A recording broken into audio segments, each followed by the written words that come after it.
The Gatekeepers of 9/11. Hello, I'm Alfred Schaefer. The purpose of this video is to help you understand what gatekeepers are and the role they play in suppressing the truth about what happened on that fateful September day in 2001. We must not underestimate the importance of this event just because the controlled mainstream media avoids this subject. Now, so many years after the false flag attack on the United States of America on 9/11, we find ourselves involved in multiple wars and our society fundamentally changed for the worse. We see no end in sight for the continuing downward spiral of death, destruction, and loss of liberty. The gatekeepers of 9/11 are as guilty as those who conceived the idea of this catalyzing Pearl Harbor event.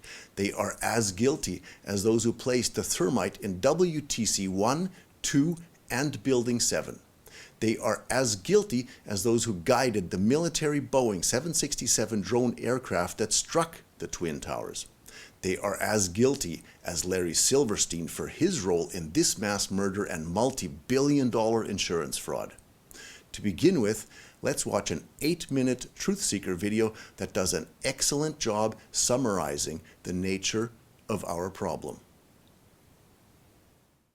This 9/11, the world's top physicists, pilots, engineers joined victims' families to sidestep the mainstream media wall of silence.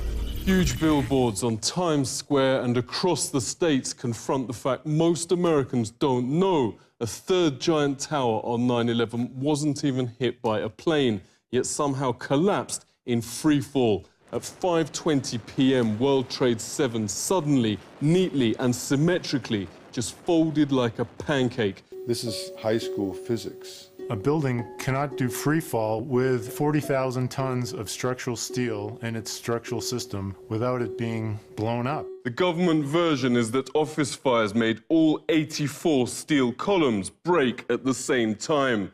But there are other versions. John Cole's among thousands of leading independent experts with architects and engineers for 9/11 Truth. Great to speak to you. So who did it? Who didn't do it is the 19 hijackers that allegedly flew the plane. It is impossible.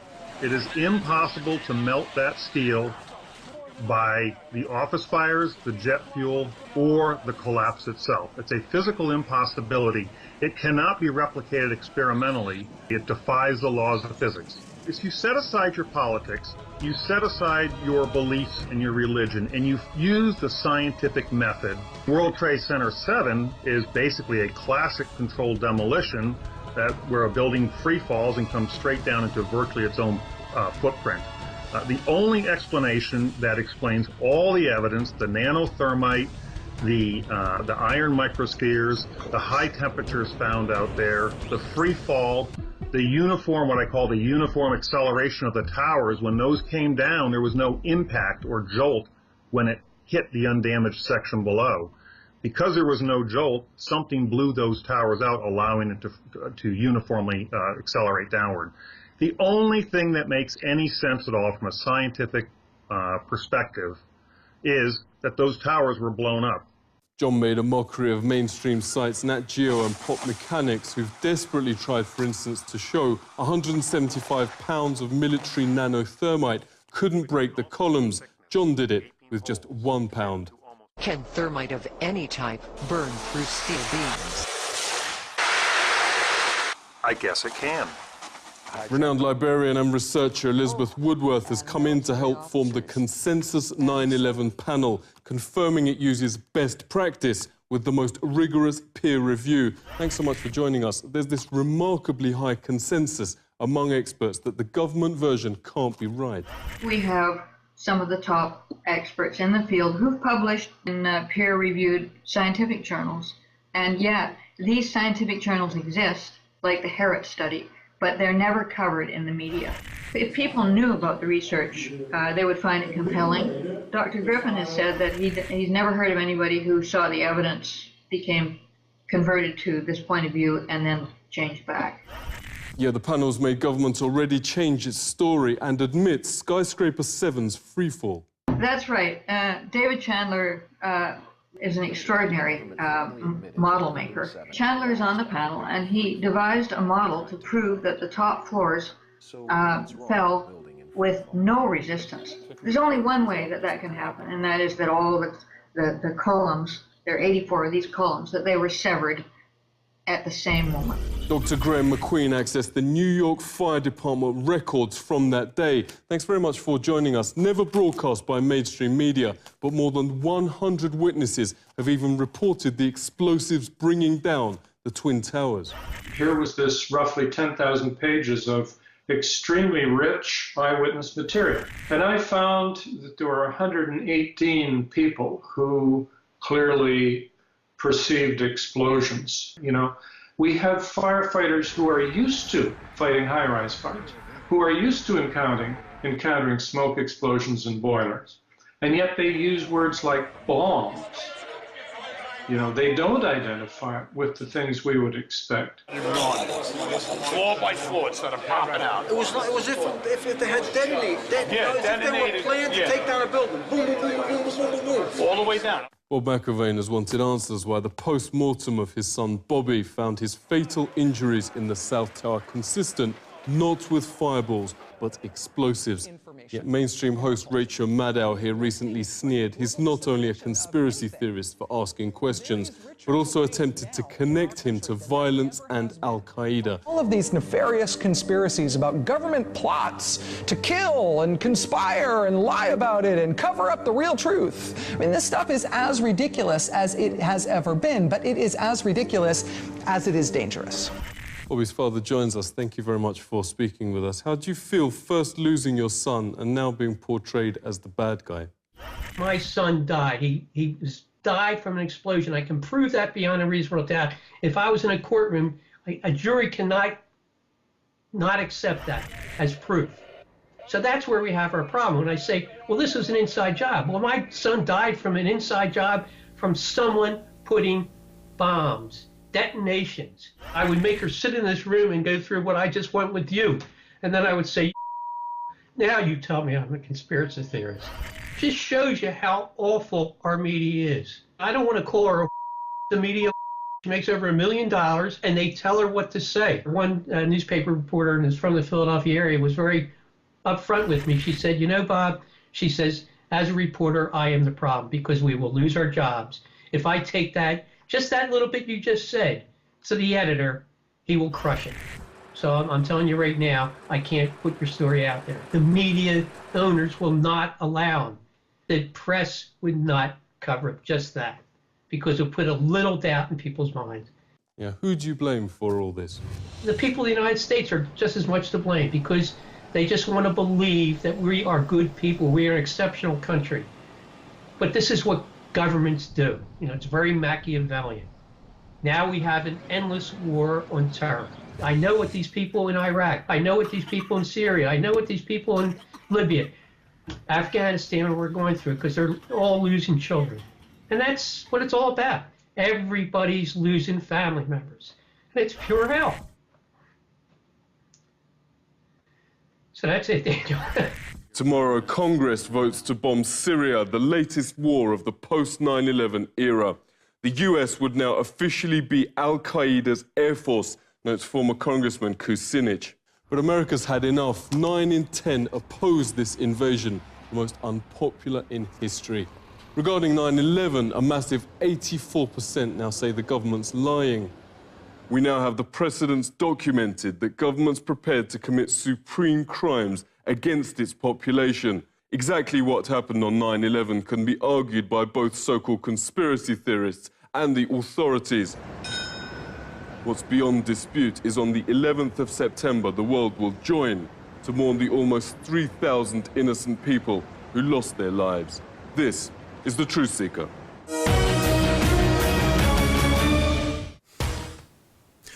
Now, I would like to show you a short video of a gatekeeper in action, recorded as he spoke to the students at the University of Florida. It was seeing this video that so enraged me that I decided to write Professor Noam Chomsky an email to express my contempt for this deceitful behavior. Please pay attention to his evasive tactics in avoiding answering the question. Also, Very disturbing. Note the applause from his audience.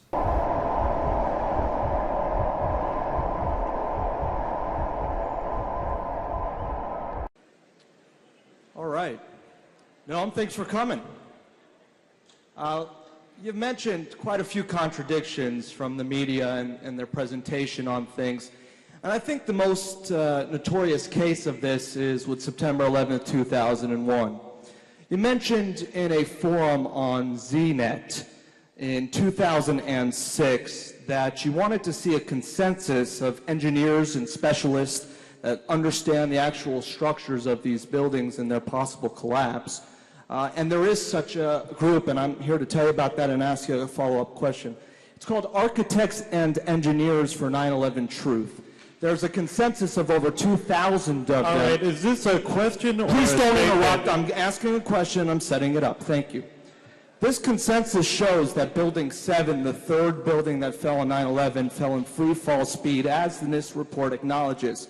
Are you ready to come forward and jump on board with 9/11? I know you've mentioned it's a distraction, but there's no better case of the media covering up things than not presenting Building 7, that third building. We've all seen the other towers fall, but what about Building 7, Noam? Well, in fact, you're right that there's a consensus among a minuscule number of architects and engineers, tiny number. A couple of them are perfectly serious. They are not doing what scientists and engineers do when they think they've discovered something. What you do, when you think you've discovered something, what you do is write articles in scientific journals, give talks at the professional societies, go to the civil engineering department at MIT or Florida or wherever you are, and present your results, and then proceed to try to convince the national academies, the professional society of physicists and civil engineers, the departments in the major universities, convince them that you've discovered something. Now, there happen to be a lot of people around who spent an hour on the internet and think they know a lot of physics, but it doesn't work like that. There's a reason why there are, there's a reason, may I finish? There's a reason why there are graduate schools in these departments and research. So the thing to do is pretty straightforward. Do what scientists and engineers do who think they've made a discovery. Now, when this is brought up, as it has been, there are one or two minor articles, like this one article that appeared in an online journal which claims to have found, where someone claims to have found traces of nanothermite in Building 7. I don't know what that means. You don't know what that means. But if it means anything, bring it to the attention of the scientific community. That's a couple of other fragments like that. So yes, there's a small group of people who believe this, and there's a straightforward way to proceed. Now, when this is brought up, there's a standard reaction. Scientists and engineers and professional societies and physicists are so intimidated by the government that they're afraid they don't have the courage to take this position. Anyone who has any any familiarity with political activism knows that this is one of the safest things you can do. It's almost riskless. People take risks far beyond this constantly, including scientists and engineers. I can have run through and can run through many examples. It's kind of maybe people will laugh at you, but that's about it. It's an almost riskless position. So that can't be the reason why nobody's convinced. However, there's a much more deeper issue, which has been brought up repeatedly, and I have yet to hear a response to it. There happens to be, whatever one thinks about Building 7, frankly, I have no opinion. I don't know as much science and engineering as the people who believe that they have an answer to this. So I am willing to let the professional societies determine it if they get the information. So whatever the facts, there's just overwhelming evidence that the Bush administration wasn't involved. Very elementary evidence. You don't have to be a physicist to understand it. You just have to think for a minute, okay? So let's think for a minute. There's a couple of facts which are uncontroversial, right? One fact that is uncontroversial is that the Bush administration desperately wanted to invade Iraq. That's a long-standing goal. There's good reasons for it. Second largest energy resources in the world, right in the middle of the world's major energy-producing region. Perfectly obvious reasons, which they in fact later stated, but they were obvious anyway. So they wanted to invade Iraq. One uncontroversial fact. Second uncontroversial fact. They didn't blame the 9/11 on Iraqis. They blamed it on Saudis, mainly. That's their major ally. So they blamed it on people from their major ally, not on the country that they wanted to invade. The third uncontroversial fact. Unless they're total lunatics, they would have blamed it on Iraqis if they were involved in any way. That would have given them open season on invading Iraq, total support, international support, the UN resolution, no need to concoct wild stories about the weapons of mass destruction and contacts between Saddam and Al-Qaeda, which of course quickly exploded, discrediting them. No reason to invade Afghanistan, and which was mostly a waste of time for them. But they didn't. Well, the conclusion is pretty straightforward. Either they are total lunatics or they weren't involved, and they're not total lunatics. So whatever you think about Building 7, there are other considerations to be concerned with. All right, I think our speaker answered that question succinctly, so that's the only question we'll have on that topic.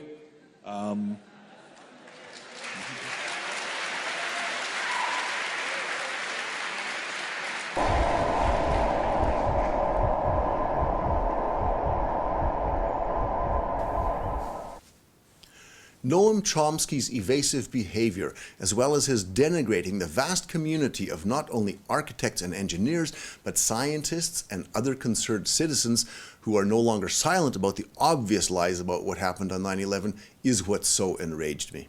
If he was an intellectually challenged person, this could be attributed to being plain stupid.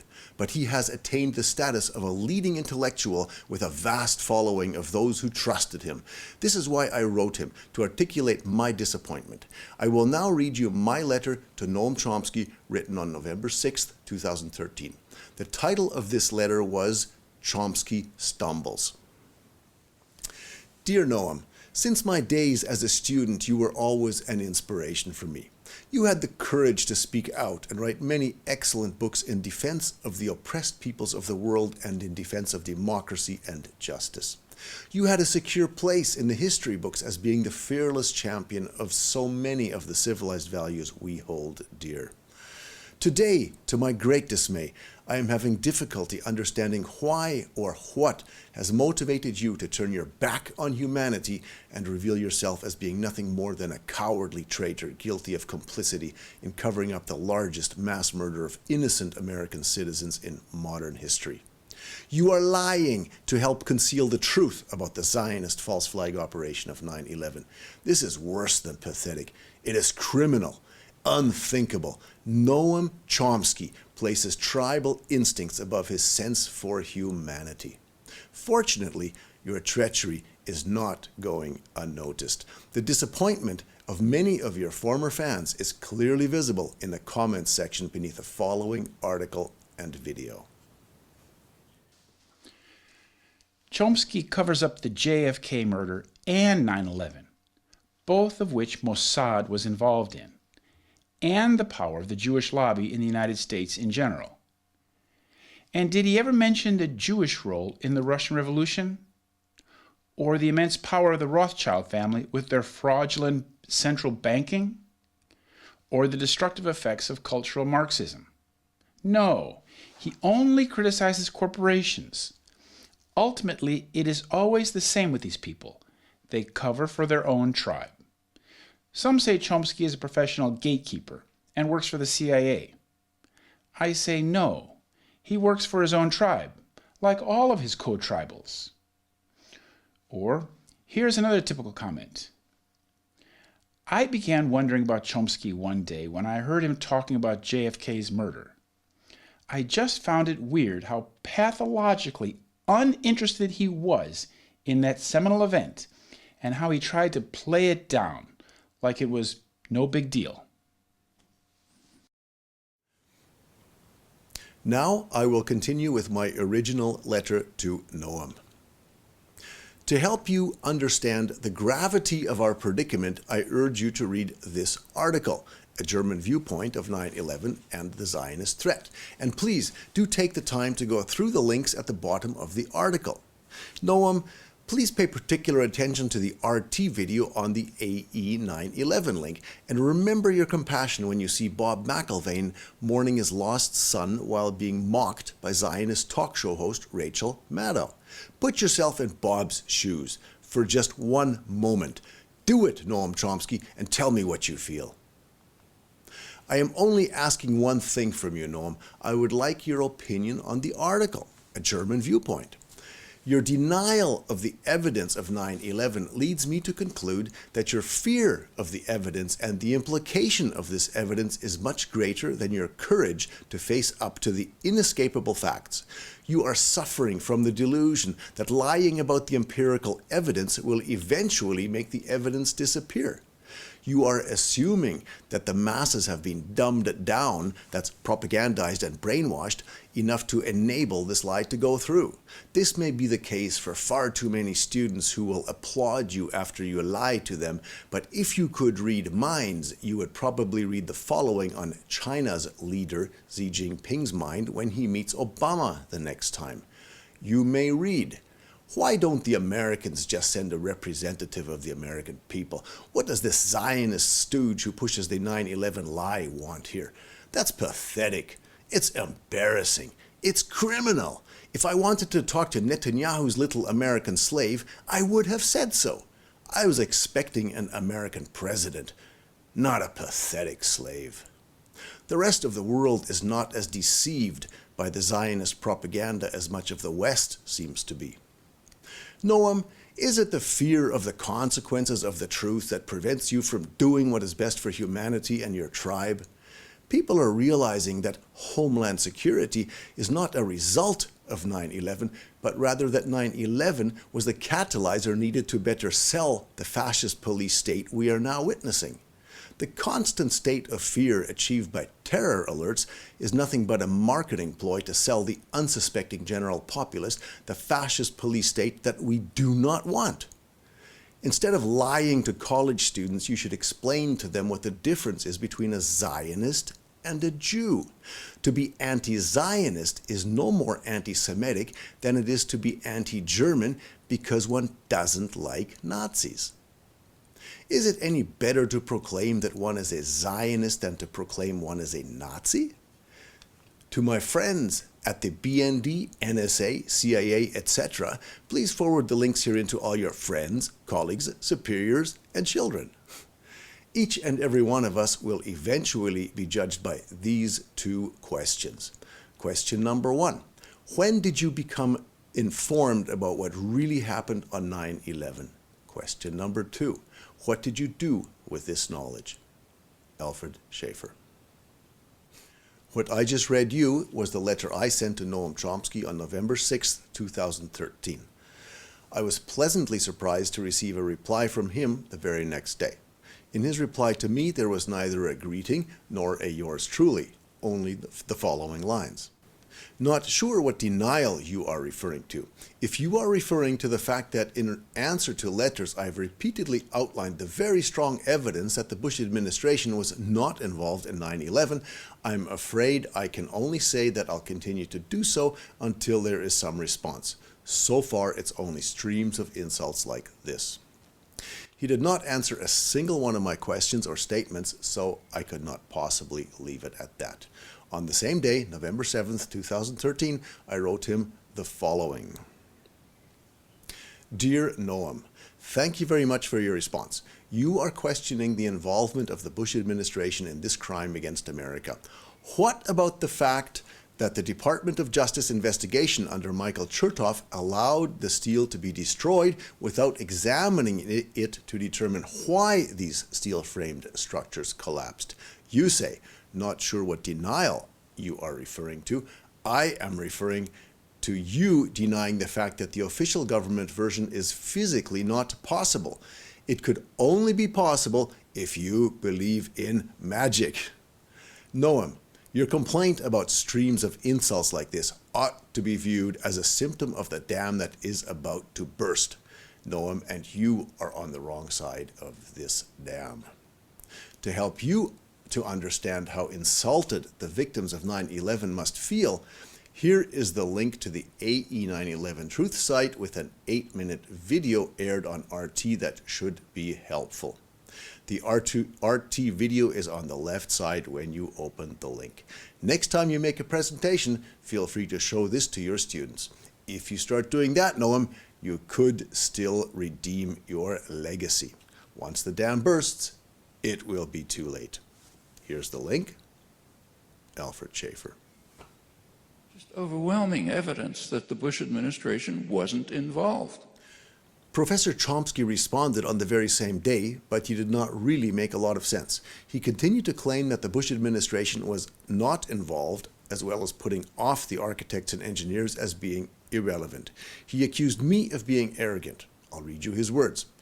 It requires extraordinary arrogance for you to think you have the right to speak for the victims of 9/11. You can, if you like, live with the illusion that you are part of a great mass movement rather than a small and isolated clique. Your problem, not mine. So again, I could not leave it at that. I will go through the most relevant parts of my reply to him, written the next day, the 8th of November, 2013. Dear Noam, thank you for taking so much of your precious time to correspond with me. You accuse me of being arrogant. I am sorry if I come across that way. I must learn to become more humble. Unfortunately, Noam, you have not answered the questions I asked, so I will ask them again. Please don't evade them as you did when that student in Florida asked you about WTC7 and you failed to answer his question. Not only did you evade his question, but you were applauded for your evasive response. Questions. Number 1. What is your opinion on a German viewpoint of 9/11 and the Zionist threat, the piece I sent you? Question number 2. What do you feel in your heart when Zionist talk show host Rachel Maddow mocks Bob McIlvaine for his mourning his murdered son, Bobby? She mocks him as being not only crazy, but dangerous. I do not think this is a fair discussion if you evade my questions and simply respond with your own questions to me. I answered your question regarding proof of the Bush administration involvement in the crime of 9/11, but I must concede that I did not provide the details that you may be looking for, so let me try now. Noam, are you aware of the fact that there was no criminal investigation of the evidence from the World Trade Center, the crime scene where nearly 3,000 people were murdered on 9/11? How can that be acceptable? There was no criminal investigation because Assistant Attorney General Michael Chertoff, an Israeli-American dual national and son of a Mossad agent, allowed the crucial evidence to be destroyed. Any criminal investigation must start from the evidence. If the evidence is destroyed, there can be no proper criminal investigation. Rather than preserving the steel from the World Trade Center for a proper forensic investigation to determine how and why the structures had collapsed, Chertoff, who was the federal official responsible for prosecuting the crimes of 9/11, allowed the steel evidence to be scrapped without being examined. Nearly all of this crucial evidence wound up being hastily chopped up into small pieces in New Jersey scrapyards and shipped to China, where it was melted down. This is a clear case of a criminal destruction of evidence, and Michael Chertoff is the person who allowed it to happen. Chertoff went on to be the Secretary of the Department of Homeland Security, where he maintained his control over the evidence of 9/11 because of the sensitive security information program being transferred to DHS, Department of Homeland Security. In this way, Michael Chertoff had effective control over the evidence of 9/11 for several years and allowed the most crucial evidence to be destroyed. Michael Chertoff, the son of an Israeli Mossad agent, i.e. Livia Eisen, allowed the steel to be destroyed because he did not want the evidence of explosives, thermite, melting, and nanothermite to be analyzed by steel experts. In the same way, he did not have the FBI examine the aircraft parts that were found so that the aircraft could be identified by its time-tracked numbered parts. If the official version of 9/11 is true, and 19 Arab fanatics did in fact cause all the destruction on 9/11, why has Michael Chertoff, an Israeli national, committed serious crimes to destroy the evidence rather than doing a complete and proper criminal investigation? One very positive thing about 9/11, every cloud has a silver lining, is that it has rekindled interest in other strange events of the past. For example, the Israeli attack on the USS Liberty, which some people are not even aware of, or the assassination of President John F. Kennedy, and how is it possible that this crime is still not resolved? 9/11 has stimulated new interest in these unsolved crimes. Noam, I would be happy to answer any further questions that you may have. Sincerely, Alfred Schaefer.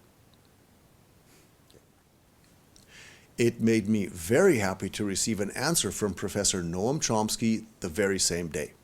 Again, there was no Dear Alfred, nor was there a Sincerely Yours, only inserted in bold letters beneath my questions the following responses. My first question: what is your opinion on A German Viewpoint of 9/11 and the Zionist Threat, the piece I sent you? His reply: no idea what you're talking about. My second question: what do you feel in your heart when Zionist talk show host Rachel Maddow mocks Bob McIlvaine for mourning his murdered son Bobby? She mocks him as being not only crazy, but dangerous. All of these nefarious conspiracies about government plots to kill and conspire and lie about it and cover up the real truth. I mean, this stuff is as ridiculous as it has ever been, but it is as ridiculous as it is dangerous. His reply: have never listened to Maddow in my life and know nothing about her. I could not make any sense out of the following statements he inserted in my email following my description of Assistant Attorney General and later Secretary of Department of Homeland Security, Michael Chertoff. His reply: your claim with no evidence, same with what follows. Plus, he wrote, simple, respond at last to the overwhelming evidence that whatever happened on 9/11, the Bush administration was not involved, instead of continuing to evade it. I don't know what he was trying to say here. This was not what I was expecting from a famous linguistics professor. At this point, it became more than clear that Professor Chomsky would continue to evade my questions. He was dedicated to the official lies and had no shame to repeat these lies.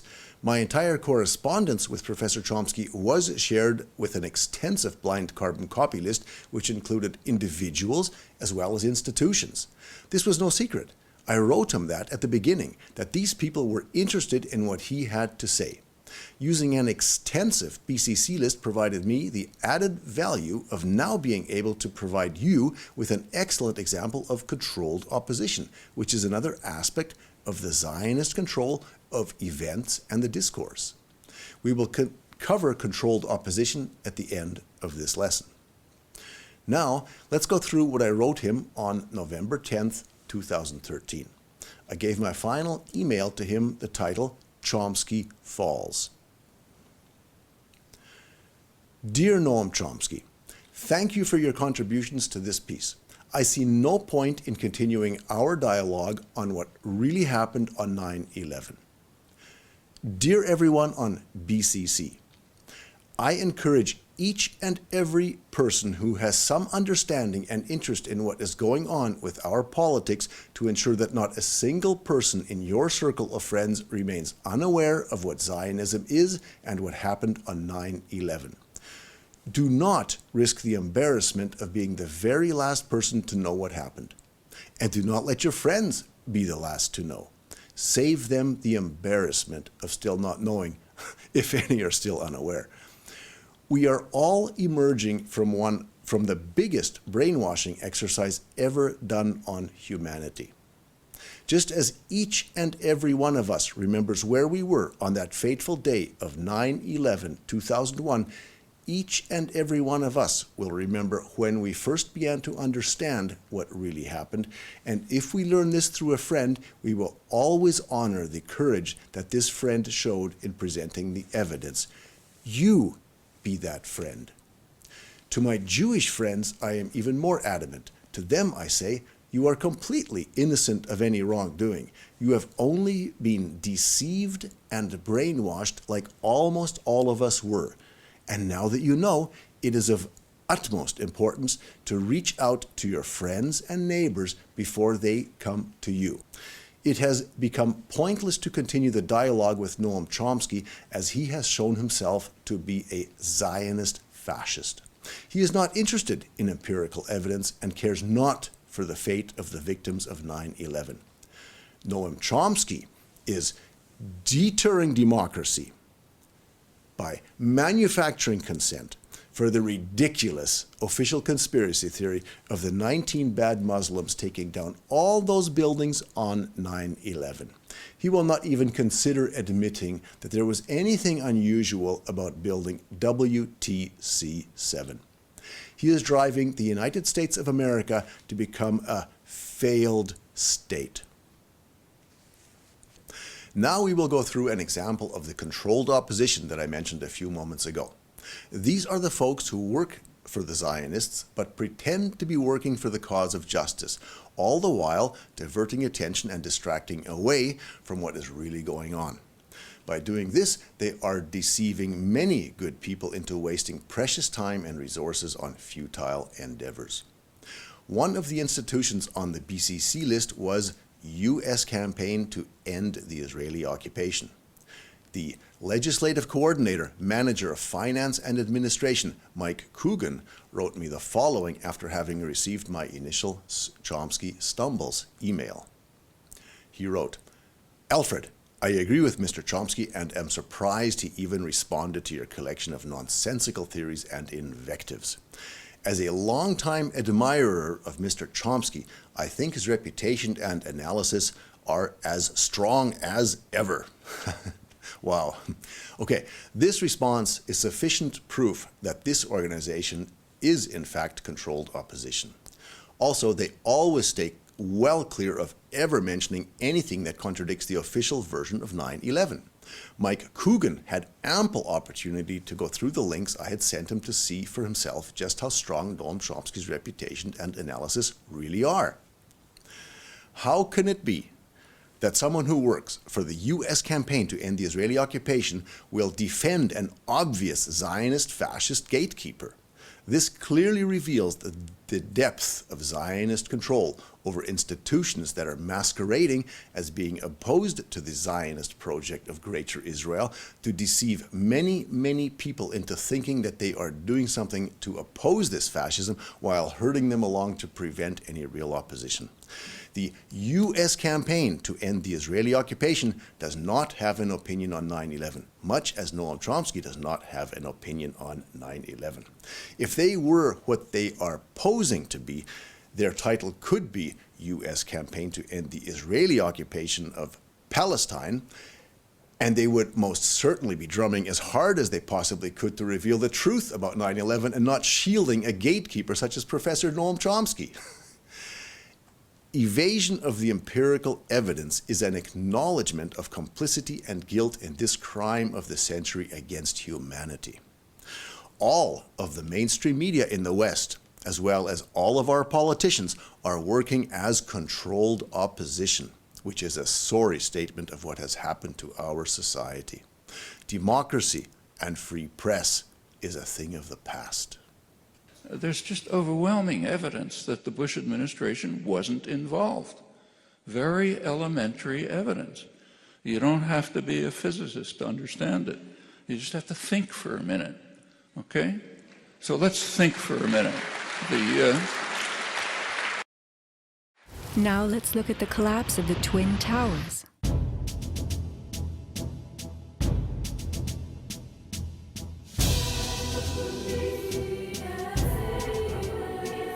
We are seeing explosions rather than implosions, a first in demolition history. A sequenced rumble becomes a roar as debris is thrown outward. The damage is not contained. Windows are blown from neighborhood buildings. What kind of energy enabled this? Would fire hurl metal and concrete sideways into the air? Here, a chunk of steel was flung 400 feet, wedging itself deep into 3 World Financial Center on Vesey Street. A FEMA photographer taking pictures of Ground Zero wondered why so many steel beams were jutting from neighborhood buildings. What shot pieces of the towers all the way across the street? It was Christopher Bolin who brought to light, together with Professor Stephen Jones, the presence of active thermitic materials in the World Trade Center dust. For this independent and courageous work, both Christopher Bolin and Professor Stephen Jones were attacked only 3 weeks apart in an attempt to suppress this knowledge. Many other individuals have been murdered or otherwise intimidated into silence. What motivates you to fight for the truth? Why don't you just enjoy life and let the politicians worry about this? Well, in fact, I've had more than my fair share of good luck and fortune in life. But I've always been interested in international news and events. And 9/11 is, of course, very, very important. It really has changed the world, but not for the better. For the longest time, shamefully long actually, I believed the mainstream media and the official narrative of what happened on 9/11 to some degree. Oh, I had my doubts and thought that maybe the Mossad and the CIA got wind of a plot and decided to go along with it because it benefited their own war agenda. But then, after seeing the evidence put together by architects and engineers for 9/11 truth, I understood that nothing of the official account is true, other than the fact that a lot of people got killed. So I spent considerable time researching the exponentially growing information on the internet. Finally, I realized that understanding what is going on and not doing anything about it was not an option. I started blogging on different sites, for example, Foreign Policy, Foreign Affairs, Information Clearinghouse, and many other sites. This was a very educational time for me. I learned a lot about controlled opposition, censorship, and Hasbara with their methods of trying to prevent any serious dialogue. I had also read a number of books on Talmudic Judaism and Zionism. But it was your book, Christopher, Solving 9/11, the Deception That Changed the World, that helped me to understand the hidden architecture behind this false flag attack. Understanding this and doing nothing would make me criminally negligent. But Alfred, what do you suggest people do? I mean, what can anyone do? Don't you think this is kind of hopeless? Oh no, not at all. What you can do depends on your life situation. The first thing you do is inform yourself and understand the facts. Do not think for one moment that just because our controlled politicians and our controlled mainstream media do not talk about 9/11 that it is not important. The same people who brought us 9/11 control the media as well as our politicians. If you believe the lies, then you are more prone to make serious mistakes in the future when decisions do need to be made. You can easily be incited to make the wrong decisions. Remember, that's what this is all about. Incitement to move in a predetermined direction. We are seeing the same thing now with events unfolding in the Ukraine. Let's say, for example, you are a student. What you can do, besides making sure that all your friends understand, is raise the subject in class. Demand that the teacher or professor explain to you how those 19 bad Muslims managed to place the thermite in the 3 towers, since we now know that the hijackings were staged and the military drones that hit the Twin Towers were only part of the deception. If the teacher cannot provide a satisfactory answer, let your contempt be known. And remind your teacher every day that the answer is now overdue. Or, if you have to write an essay, you could write everything you know about WTC7 and the criminals that are running the show. Make sure that nobody mistakes you for someone who would believe the official nonsense. That would be embarrassing. Would you feel pride in proclaiming that the earth is flat? I don't think so. One more example of what you can do. Let's say you are teaching your children vocabulary or colloquial expressions. You could explain how Larry Silverstein, after his role in murdering thousands of Americans and making billions of dollars with his insurance fraud, used his stolen money to build Freedom Tower on Ground Zero. Throughout the construction period of Freedom Tower, the United States was rapidly being remodeled into a police state with Zionist Jews in all key positions. You could use this example when explaining the meaning of adding insult to injury, or enslavement, or irony, or chutzpah, or audacity. If you want to describe two-tiered justice system, or above the law, you could describe how you will be prosecuted if you get caught stealing a bag of peanuts. But Larry Silverstein, when asked about his role in this mass murder of Americans, even after admitting that he decided to pull it, just walks away from the microphone, and that is the end of that, at least for now. Only a Zionist Jew will have this privilege. In fact, that is the very reason why, if you are Jewish, it would behoove you to waste no time before going to your neighbors and friends. Doing nothing entails the risk of your silence being interpreted as complicity and guilt.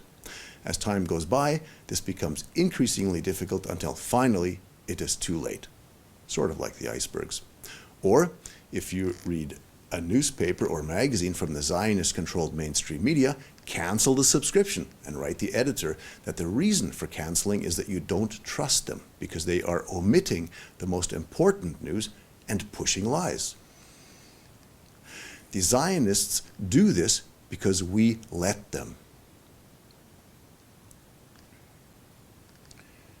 People cannot understand why our so-called friend and ally Israel would do such a thing. How do you explain that?